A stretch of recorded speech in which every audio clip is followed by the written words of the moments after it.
नमस्ते, good evening. म अहिले बर्दिया आफ्नो होम टाउनको सामुदायिक वनमा छु र यहाँ बाघ चितुवाहरू आछ भन्ने हल्ला सुनेर भेटिन्छ कि भनेर कोसिस गर्दैछु। हेरौँ, अझै पनि टाइम छ र मसँग हाम्रो फरेस्ट गार्ड दाई हुनुहुन्छ, नम्रत दाई। दाई नमस्ते। नमस्ते बाबु, नमस्ते। दाई, यहाँ बाघ पाइन्छ होइन? देख्नु भएको छ? देखिन्छ। बाघ देखिन्छ, देख्नु भएको छ? देखिया छ बाघ। चितुवा पनि देख्नु भएको छ? चितुवा त बेला बेलामा झन् आइरहन्छ। भनेपछि कति बजे सम्भावना हुन्छ देख्ने?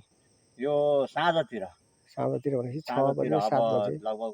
अब उसको कतातिर बस्छ छ, कतातिरबाट कता क्रस गर्ने हो, त्यो बेलामा निक्लिने हो। यो जतिखेर त्यतिखेर त देखिया छैन है। तपाईँले बच्चासहित पनि देख्नु भएको छैन? पनि देखेको।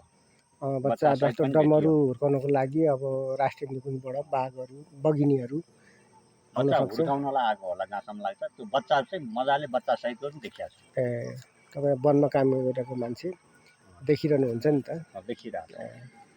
ल, हुन्छ दाइ, धन्यवाद है।